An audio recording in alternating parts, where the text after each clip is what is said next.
State's crew were doing their usual raid. Not only around the Ikoyi, they were looking for the homeless people, and at the same time, those who have illegal structures trading on the street in the middle of the night.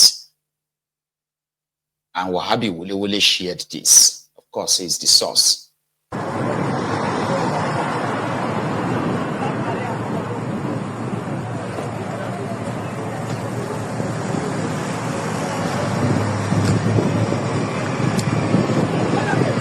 Oh yeah, got that one.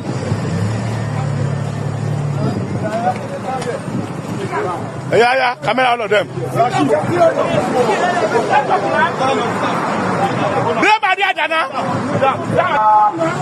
Everybody should hold one person. No, we're not going anywhere.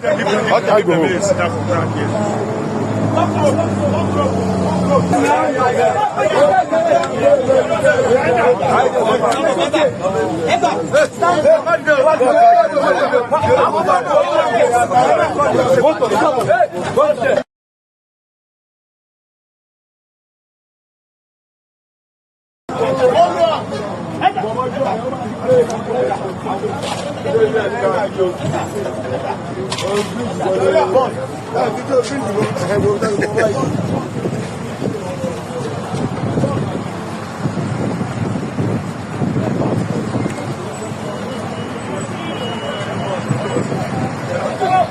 Yeah, boss, yo.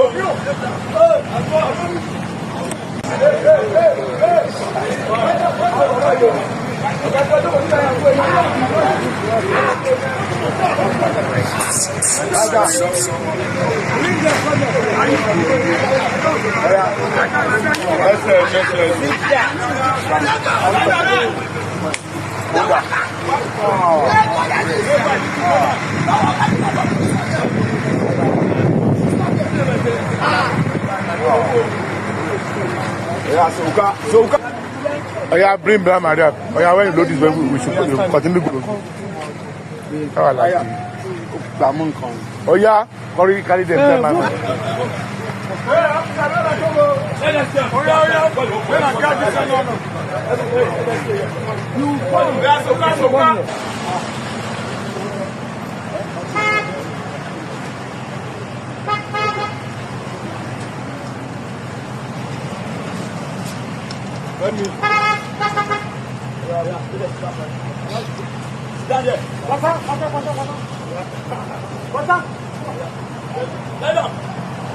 Yeah, go and breathe the minimum.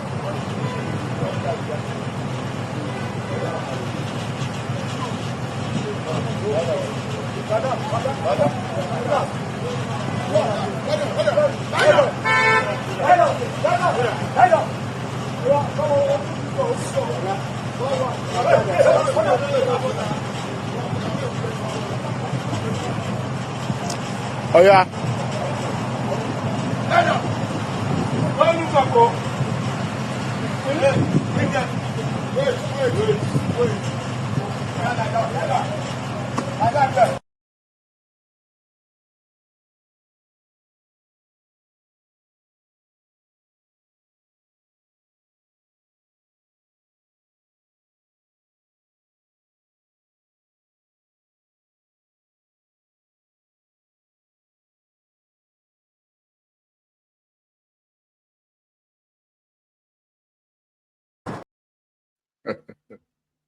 Sad, yeah?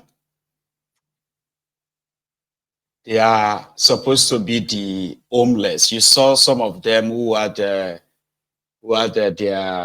piece of cloth on the ground. Did you see that, right? So those are the homeless. Others, I don't think all of them are homeless. Because I remember that day that I was coming back from my grandpa's place in Shomolu, and I was going back to Elupeju. The difference is that this operation was carried out by the Ministry of Environment in Lagos. If you have lived in Lagos, or if you are living in Lagos, you are probably, I don't think that has changed anyway, right? this story I'm about to share with you personally. So I was coming, and it was, I think it was like around 10 or half 10 at night, right? So I was coming back from my grandfather's place in Shomolu, and I would have to, you get, I mean, you pick, also you pick a bike, and then, or maybe you get into a downfall. Anyway, it will bring you to, what do you call it, Onipan, or they take you to Pan Group, but this time it was Onipan, so the other side. So I have to cross the bridge to the other side. So I could either take another bike, walk home, or take another Oshodi downfall, like jump into the Oshodi downfall, and I will come down from traffic light. We call the place traffic lights in Ilupeju. Anyway, as I was coming down, or as I was like, alighting from the pedestrian, like they had their downfall next to the bridge like this. Women who are, sorry, to the bridge like this, just here. Women who are selling stuff like, late night stuff you want to buy as you are coming down from the bridge. You can buy stuff to take home. So this is the bridge, Onipan Bridge. Their downfall was here. Yeah. So those who are selling stuff were here. And there are those who are selling stuff on the road as well here. So you either walk through them, because I had to walk through them, turn right, goes through that Onipan side where I'm going to now kind of like board the Ilupeju bus. As you are walking down like this, another guy was standing here with gun, like a thug, but he had this bulletproof vest on. So that automatically made him a police officer. And he said I should enter the downfall. I was very young, imagine, I was probably like maybe 20 or, yeah, I was probably 19, 20. Said I should enter the downfall. And I was like, I was so scared. Honestly, I was so scared. I was like, because to me, if police arrest you, that means you have done something wrong. And then in your family, if you sleep in cell in my family, you automatically kind of like a criminal. I was scared. But it took me. By the time they pushed me inside the downfall, there were other people inside the downfall. Guess what? Some of them, they were coming back from work. They were showing them the ID card, showing this, nobody touched the ID card. That's it. Old people, like, I'm not saying old, because I was a little boy, right? To me, I was seeing these who were like in their, I would say 40, 50s, like elderly people. They loaded all of us. Took us to Yaba. Is that Yaba they call area F again, Abi? They took us there. Meanwhile, their own job was just to raid us like that. They would dump us. So when they take us to any nearby police station, yeah, they will pay them up. It's like catch, like our maja, catch dog. People with a catch dog, right? Stray dogs. So you just go about and you pick them up. How many stray dogs you bring in will determine how much money they will give you, right? So we're just like stray dogs. They dropped all of us while we were there before they kind of like will take our names and all of that, book us. So they gave them money, and then this guy left. So it was now us versus the police officers there. We now have to tell the police officers why those guys arrested us. Lucky Misha, my own people from Ilupeju, they got wind of it, and in no time they were there, and little drama here and there. I got released. So when I was watching that video you just finished watching right now, I saw some people who were like, they brought them to come and join them. Oh yeah, lie down. You could see some of them holding stuff, probably coming back from an errand or what have you. That happens a lot. Bad leadership, rotten system is a threat to the lives of everyone, including the rich and the poor.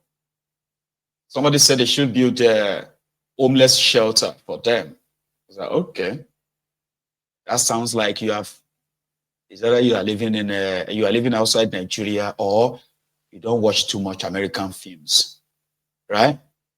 You've seen the homeless shelters. Have you? You've seen them when they will dress. You think these rogues inside Nigeria gives a shit about anybody? They don't.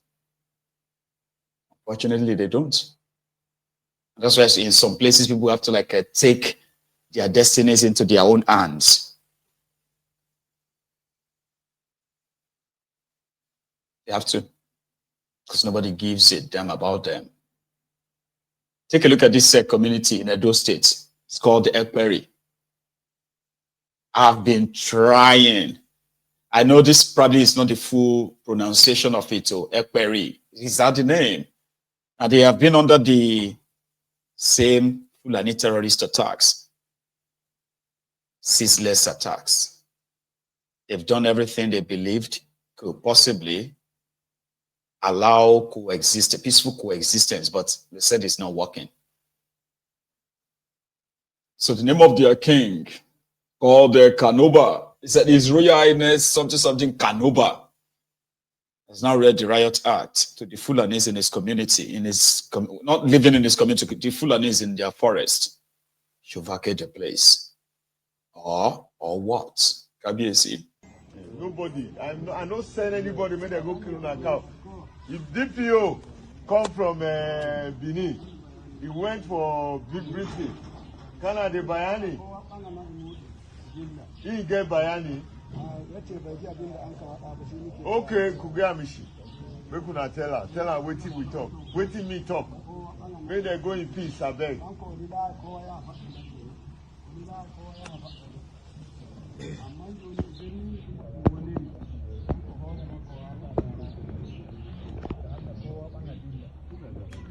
This I think I should tell them that as from today, make them pack me like they can. Yes, as from today. I beg. I like you more. Osman. Dala. If we finish this meeting here now, may they just go their camp. Tell their people, make they pack, make them they go. I need down the beg, I beg. Please, I take God beg now.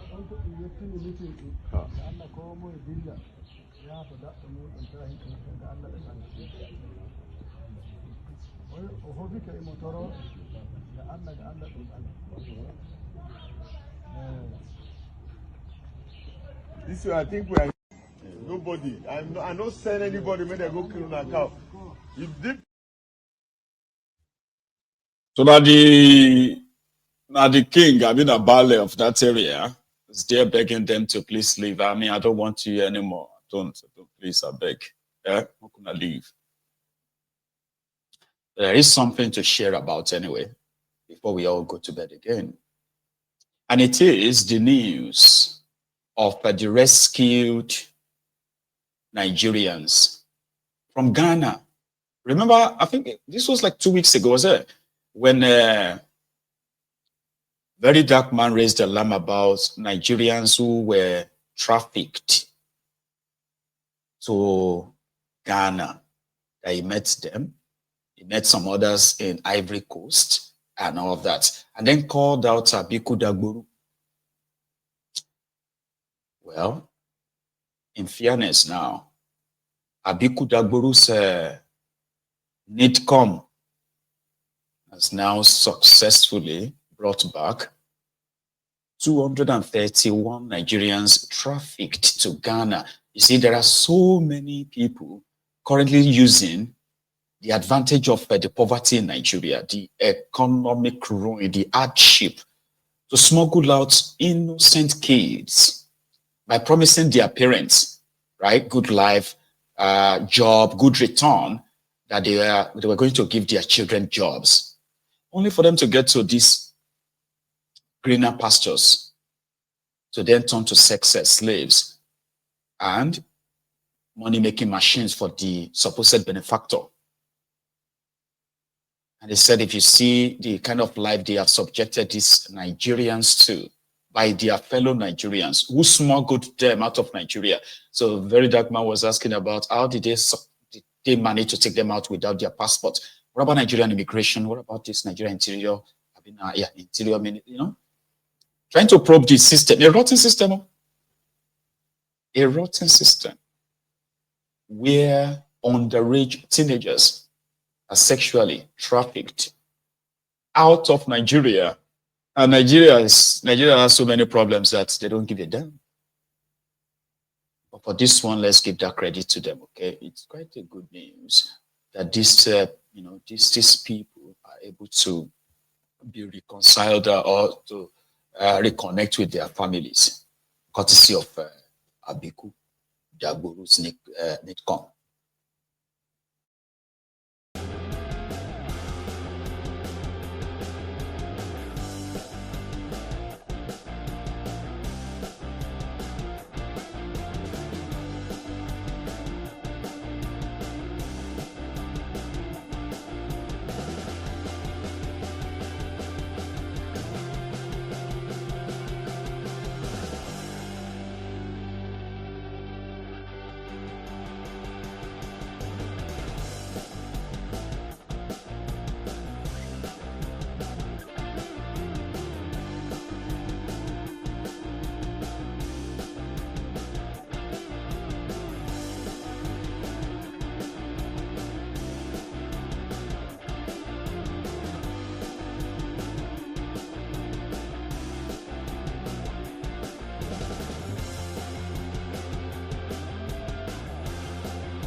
Management of the Economic and Organized Crime Office, Ghana.